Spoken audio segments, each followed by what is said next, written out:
Hello everybody, I am Leferty and I'm gonna be teaching today some Unreal Engine 5 tricks. So suppose you made your whole scene and all, and maybe you wanna make this an alternate setting in which things have gone bad. Or maybe just want to make a place that's a bit spooky. So with this landscaping trick, you can do it with one brush. Bang. Suddenly this place looks a lot not very friendly, right? You can see I painted the landscape, but you can't see where, basically, what I did. That's a very neat trick you can do to reshape whole landscapes, the foliage of it at least, with just one stroke. Also, let me delete this. You can use the same trick to do something else. Suppose you want to make autumn happen in your game.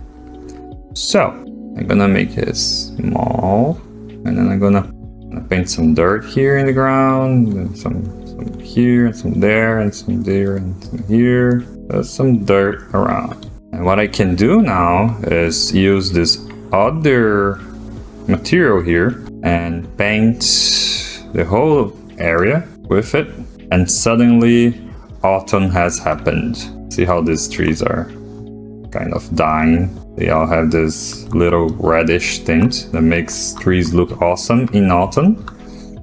Yeah, that's because we have this red here in the ground, the dirt. So with this technique, you can change your foliage without having to make new tree assets or bush assets and everything. You can just paint the ground and have it affect your foliage, which is awesome. It's the fastest way you can do something. And if you don't want that to affect your landscape, then you can just paint away the regions you would rather not have affected by the ground color, which is also awesome. So basically with this you can do several effects with just one enabler material, basically. Suppose you want to make a section of your game that is snowy. Well, now you can do it with just one brush stroke, and that's awesome. So this is our end result today, and well, let's get started with actually making it happen. So it's not that complicated, it's just tricky. First thing we're gonna need is a virtual texture. Basically, we paint our landscape color into that virtual texture, and because it's in the virtual texture, we can access that data later to use it to paint our trees. Then it's just a matter of finding out where and how much we have painted the region with either the Desolate material layer or the Mesh Painter material layer. There is another trick here that I have painting layers that are basically invisible. So they have a alpha of 001, so an opacity of 001, it's almost invisible. And what we do with this is that we can paint our behavior changing materials into those layers and not have it affect the actual landscape, the color I mean, which is what we want, right? So like if I raise this, you could see that my Desolate material, which is grayish, is here, but we just hide it like this. And then we have to do a little trick to multiply it by 100 so we can get a blend value of a 0 to 1. But it's just a technicality, all right? So let's get started. I'm gonna close this map here. I'm gonna open my tutorial map, which is where we're gonna actually do our stuff. It's a similar map that I made for this occasion. First thing we're gonna need is a virtual texture. So we're gonna go to project settings and we have to enable virtual textures for our project. It's these settings here, so enable virtual texture support and maybe these other ones. I'm not sure if they come checked or not, but check them all. All right. Then our second step is to create a virtual texture asset, virtual texture asset. So I'm going to create a virtual texture tutorial here. Now raise it a little bit here. The size of the virtual texture in tiles just to make it a bit bigger. And then in virtual texture content, you're going to select this last one here, which is bigger. So basically it means our virtual texture can pack more information. So we have like smaller ones, like this one has just base color and then base color, normal and roughness, and then it goes until we have this one that has base color, normal, roughness, specular, and mask. We really would prefer to have this one over the other ones because it has more data channels, which we're gonna hijack to put our information regarding our effector materials, let's call them that. So we need this bigger one. Actually, to be truthful, we don't really need the bigger one right now because we only have 2 materials affecting our landscape, right? But if we wanted to have more materials, then it would be nice to have everything set up so we could use a third material. So let's use that one and save it. Right. Okay. So the second part to this whole scheme is our landscape material, right? The one that we will use to paint the landscape.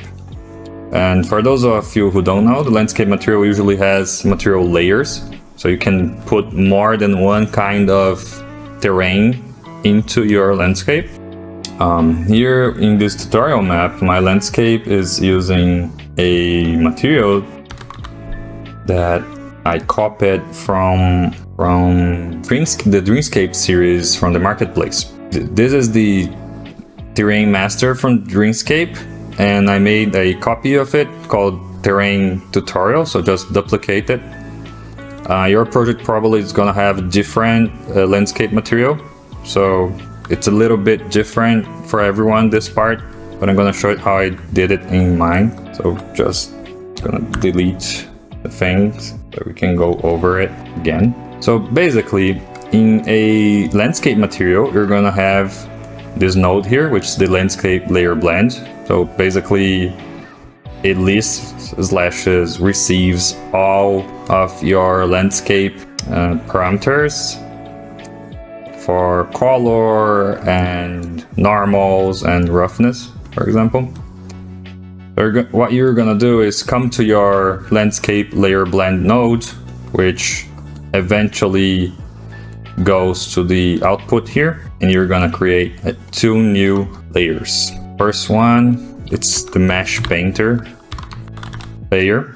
So basically it's the material we're gonna use, or the layer we're gonna use to tell our meshes that we want to paint them with the ground color. And this one's gonna be Desolate, which for me it basically means to make the place look more desolate, like a creepy, spooky place. So those are our 2 layers, and we can put anything into them. Color wise, I'm gonna put blank because I think when you blend white stuff with other colors, you basically get the original color. So we're gonna use a constant 3 here with the value 111, which gives us white. I'm gonna place it in those 2. But basically, we're gonna be painting white. And you should probably put the normal for your landscape layer and your roughness. So basically, I already did it here. And all of this is coming to our output in our landscape material. But also, we have to output that data from our landscape material to the virtual texture. So the Dreamscape series already had this node, which is the runtime virtual texture output. But if your landscape material doesn't use it, you can create it. So it's basically virtual texture output here. You can only have one of these in your material.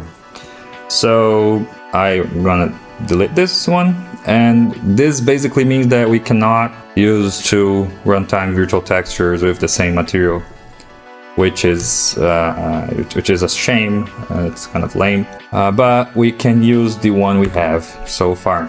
So for the Dreamscape series, they were already using the runtime material, so they sent the finished landscape result, but the base color of the result, to the runtime texture.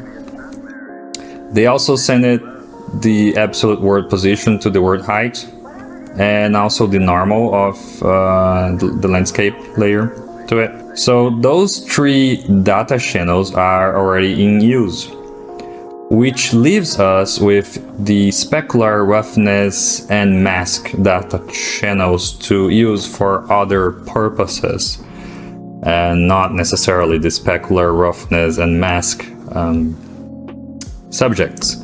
So we could place some other kind of data in those channels, which is why I'm calling this a trick, because in quotes we are not supposed to do this, but we can, so we're gonna do it anyway. And then there's this displacement and opacity data channels that I was not able to use, so they are kind of dead channels to me. Right, so what we're gonna do, we need to tell our materials that there is a layer that's gonna affect them. In this case, our mesh painter and our desolate channels. So we're gonna use a layer sample node, and we're gonna give it the same name we gave to our layers. So this is gonna be mesh painter, and we're gonna have another one for desolate.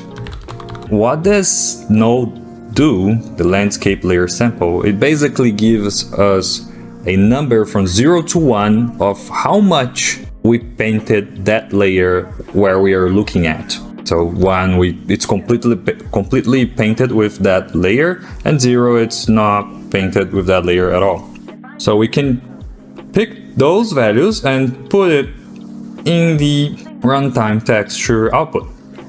So I'm gonna put the mesh painter in roughness, and I'm gonna put desolate in mask. Whenever we're using this material and these layers, it's gonna be set in our runtime virtual texture in the roughness and mask data slots that we are using, either mesh painter or desolate. All right, so I'm gonna save this, and we are done here. Okay, now go back to our landscape, and we have to add our virtual texture to it. So if you search for virtual, you're gonna find virtual texture here, and then you just put your runtime virtual texture material into it, and you assign it there.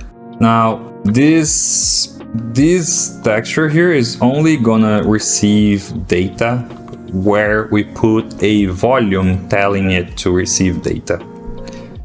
So we're gonna go over here into the plus sign and look for the virtual texture volume.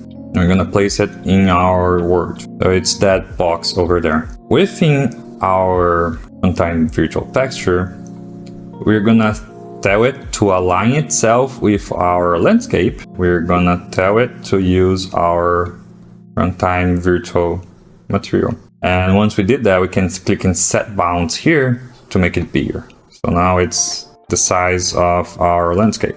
See, it painted around here. All right. The configuration here is almost done.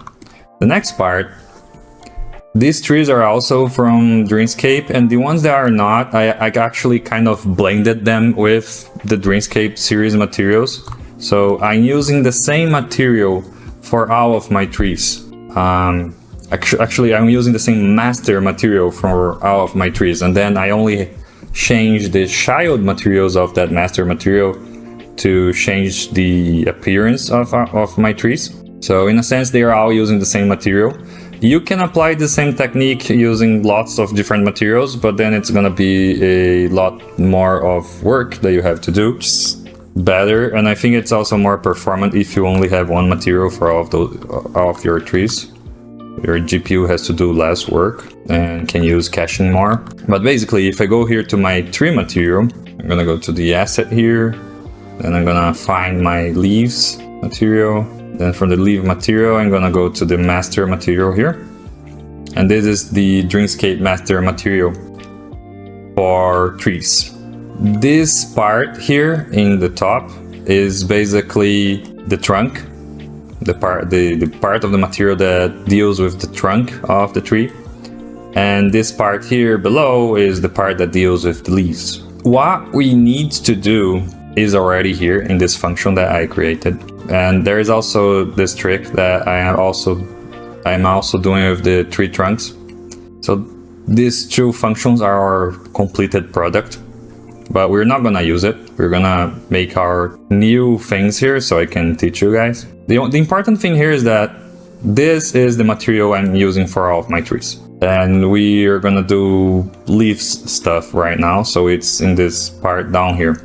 In this material, we have the material attributes running around. So the output is just the material attributes here, and instead of that list of attributes that you would normally have.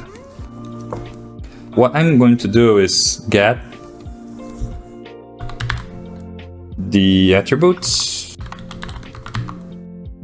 Okay, I'm gonna get it here. And what we want to change is two things. Since this is a masked material, the opacity is controlled by this parameter here, opacity mask. So this is one of the attributes we're gonna pick. And there's also the basic color, which is the color we want to change based on the ground color or the landscape color. So those are the two guys we're gonna change. So we're getting the material attributes here. We also have to set the material attribute once we're done changing it. So we need the two same parameters, so base color and opacity mask. So once we're done, we're gonna put the results here, and then we're gonna send it to the output of the material instead of my beautiful function that is already done. All right. So now we have to get our runtime virtual texture here. And here we have the data. Here we have the base color for our ground, the roughness, which is our mesh painter layer, what we painted with it, and our mask, which is our desolate layer, right? But before we change things here, first we have to go here to landscape, and I need to show you something. So basically, if we paint desolate our mesh painter, we change the environment, we change the landscape, and we don't want that to happen. We only want that whenever we paint those things somewhere, it affects the meshes, the other things. What we gotta do is create two new layers here in our landscape. One for our desolate layer and another one for our mesh painter layer. And what we're gonna do is we're gonna divide by 800. So the opacity, the alpha, is gonna be so low that the thing is barely visible or mostly invisible. So now I'm gonna paint this back to grass. So now if I paint mesh painter into the mesh painter layer, you barely can see it. And there's little change to the ground, but it's almost nothing. Let's put it back to grass. But there is a catch here. Since we are using 0.01 as alpha, we have to multiply our mesh painter layer by 800. So the blending value ends up between 0 and 1 instead of 0.001 to 0.01. So basically, we're gonna do this for our desolate and for our mesh painter layers. So the value that's gonna come out of here is a value between 0 and 1, which is super nice. All right. To change the colors of our leaves, this is fairly easy actually. We're gonna get the base color that the leaves already had, and we are gonna linear interpolate with the base color of the ground whenever we have mesh painter in the ground. So we have a linear function going from the color of our leaves to the color of the ground, driven by the mesh painter layer. And we plug that into the base color that we're setting at the end, and we get the effect we were looking for. So if I come here and paint dirt into this layer here, actually I forgot to configure the sampling data here to point to our virtual texture. So okay, let's save it. Now the color is all right. So if I come here with my dirt and I paint around a little bit here, see when I was living in the United States, the most beautiful thing that I found there was autumn, when you could look at the forest and you had those trees blended between green and red, and it looked amazing. If you come here to our mesh painter layer and we place it like this, we can get autumn. Look at this, how beautiful. This is awesome. Now this whole region is painted with mesh painter, so any changes that I make to the ground, it's gonna affect all trees. Super cool. If I place snow, for example, you can make a snowy region. Imagine being able to make a whole biome in your games without having to get new assets or everything. We just paint the ground and everything goes with it. This is so cool. Now to the Desolation. The Desolation, well, we can do it the same way. It's the easy way, but there's a little difference that we want that whenever there is no Desolation, the trees are normal. So what we're gonna do is that we're gonna use 1 minus the value of Desolation as our driving force here, and we're gonna multiply it with the opacity that we were already gonna have here. This gives us Desolate the easy way. So if I go to my Desolate now and then go to this Desolate channel, I can just, let's save it first, I can just get rid of the leaves like this. But there is an issue with this, that we can basically delete leaves in any way, let's say, which allows us to make ugly things happen. Like if I go to, I don't know, here, kind of looks ugly, like how these leaves are by themselves, let's say like that. So what we can do to fix that issue is to create a radial gradient around the tree, that when we start desolating the tree, it's gonna follow the gradient, and that's gonna make the tree disappear in a radial way around the circle, which looks much better than just erasing the tree anywhere. To do that, you're gonna have to calculate what I just said. So we get the word position of our vertex or of our points, and we get the pivot position of our mesh. And as long as the pivot point is configured correctly in the middle of the tree, this is gonna work. We're gonna only use X and Y and not X, Y, and Z, because we only care about the 2D plane of the ground and not the height. And we are gonna subtract the position of the leaves from the X and Y. So this component mask here is gonna give us the X and Y positions of our pivot point. We're gonna subtract the pivot point out of that, and that's gonna give us the position of our leaves relative to the center of the object. Then we are gonna get the magnitude, which is the length of that vector, which is gonna give the distance of our leaves to the center. Then this number here is gonna be an absolute value from maybe 0 to 100, 500 to 1000, depends on the size of the tree.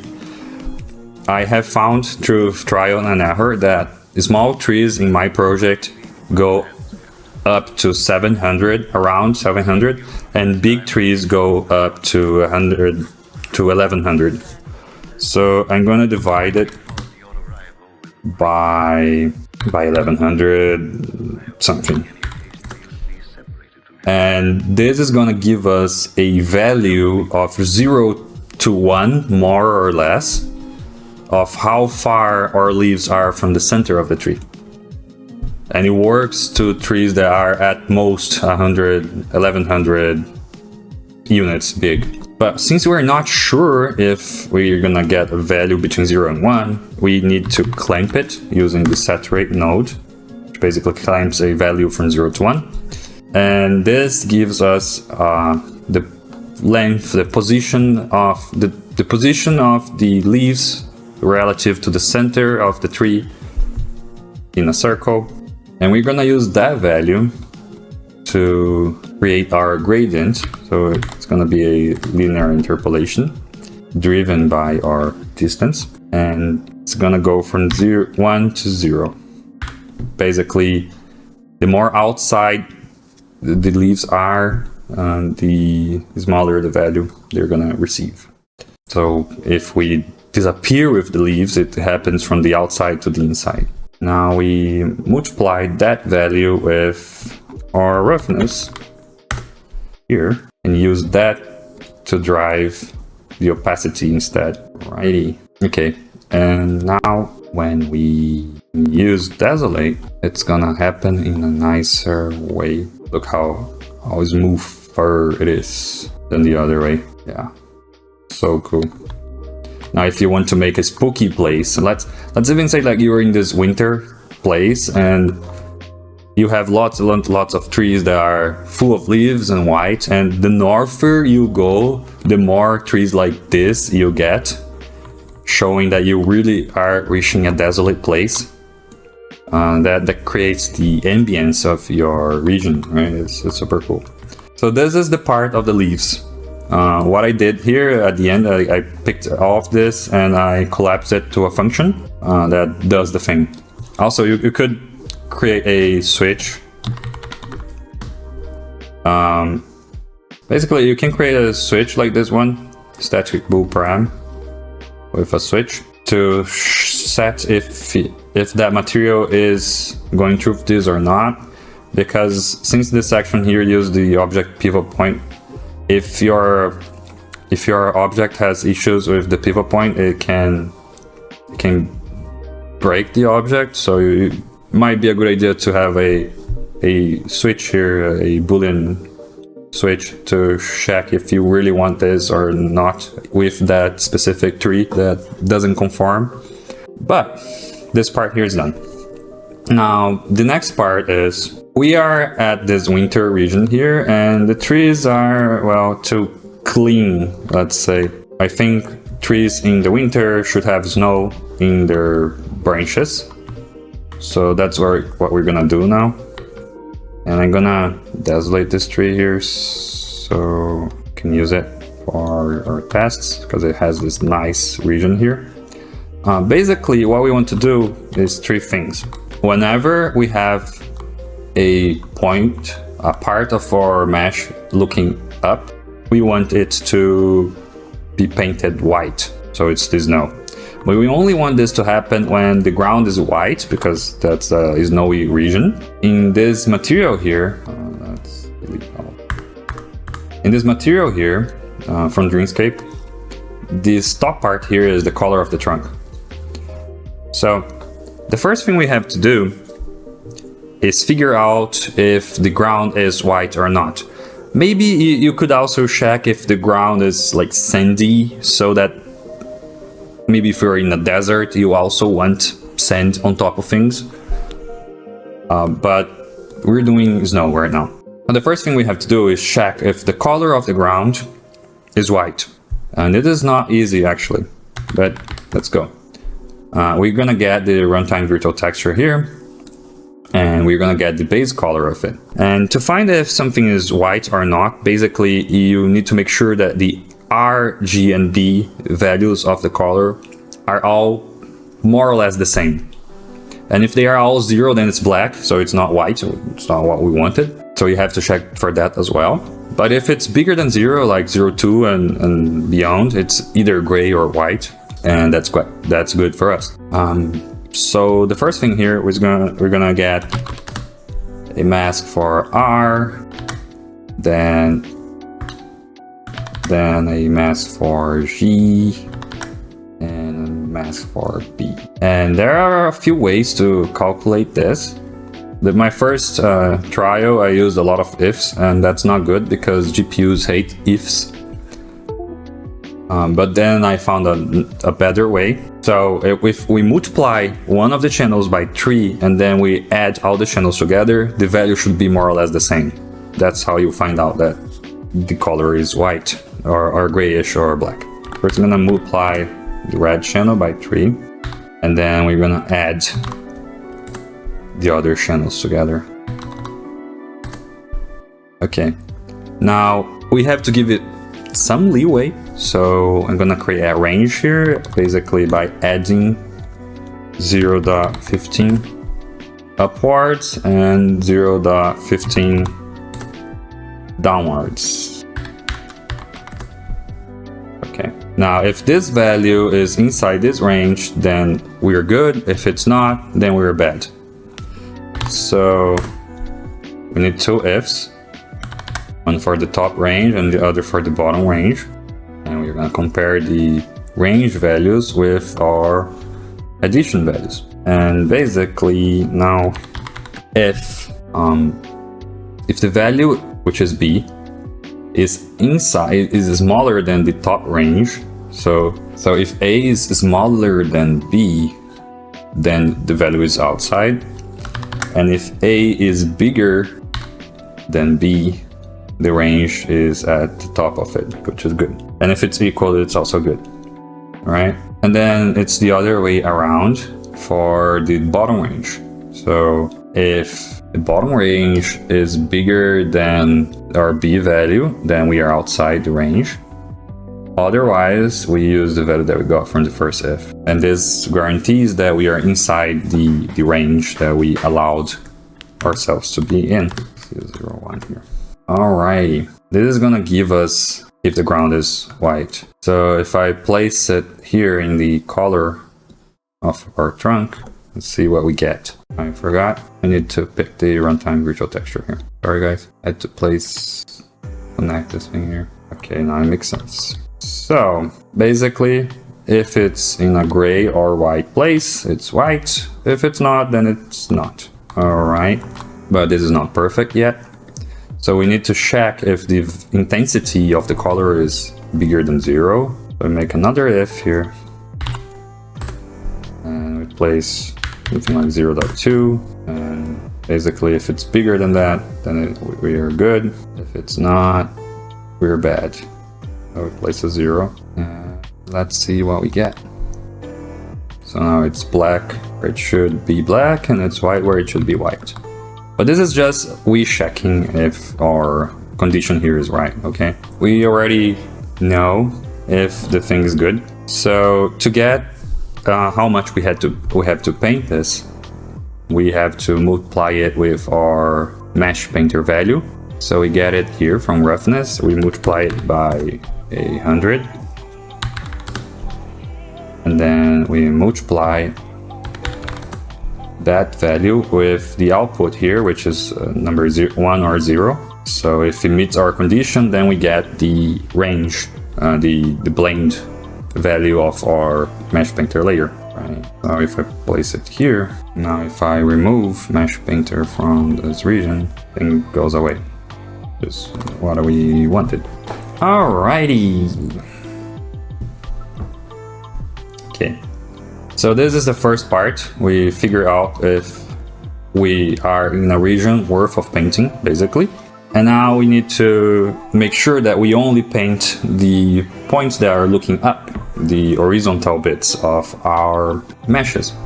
For that, we're gonna get the vertex normal WS, and then I'm gonna get the pixel normal WS. And then out of this normal, we're gonna pick the Y component, so the B here. I'm gonna do the same thing for this one. And then I'm gonna saturate, make sure it's a value between 0 and 1 to avoid bugs. Then I'm gonna multiply one by the other. I'm gonna saturate again. So this basically gives us if the thing is pointing up. I think this is it. I'm gonna check it by placing it here. All right, kind of is. Oh, yeah, that's it.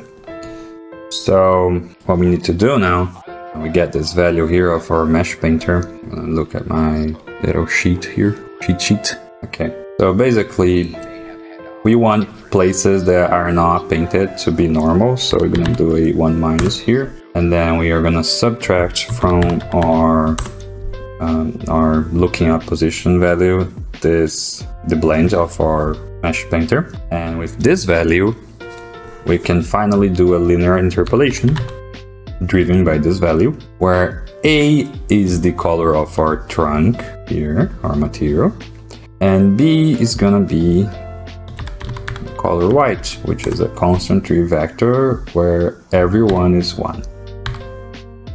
Constant 3 vector. Placing this here. I think this is it. Okay. I forgot one last thing. We should saturate this result here, clamp it to 0 and 1, so we don't do a boo-boo. Alright, so it's normal again. Yeah, so if I put the mesh painter here, now the top of the tree has snow. Yay! I'm not sure, maybe I didn't put it here. I look here. Oh yeah, there is our snow. So we got a little snow everywhere, right? If I raise it, it's gone.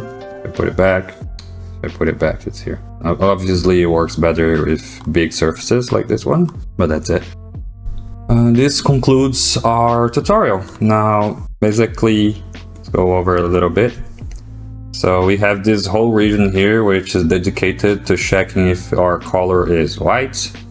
And if it's white, then we multiply our roughness, which is our mesh painter channel, the blend of our mesh painter channel, with the result of is it white or not, which is 1 or 0. So basically we get the mesh painter value here. Then we want that whenever there is mesh painter, we actually do the thing. Then we have this part here, which calculates places that are pointing up. We subtract here the 1 minus mesh painter by the looking up to get a value that we can use to drive our lerp here. And we lerp the color of our trunk with the white color to get the snowy tint. If you wanted sand, then we could place like a sandy color here, and then we would have to check for a yellowish tint here. And again, this is nice because it only works where you have mesh painter. So if I go here and I remove mesh painter, then I could selectively remove the snow, which is also nice. So let's say I do it like this. And of course, like if we just come here, you can just paint the thing away anyways. But it's nice to have control over when this effect is happening or not. So yeah, this concludes our tutorial. We have both things working, so I'm gonna remove the desolate over there. We have all these snowy trees and everything is nice and happy and fun. That's it for today. See you guys in the next video, folks. If you liked the video or learned something new today, please leave a like. Also, subscribe to my channel so you can get access to the newest tips and tricks for Unreal Engine 5. I'm gonna always be in the lookout for things that speed up development time, so I and everyone else that I can teach can have the best game dev journeys that they can possibly have. Follow for more. And also, if you could help spreading the channel out, that would be also really nice. I would be really grateful for that. That's it, guys. See you next time, and bye!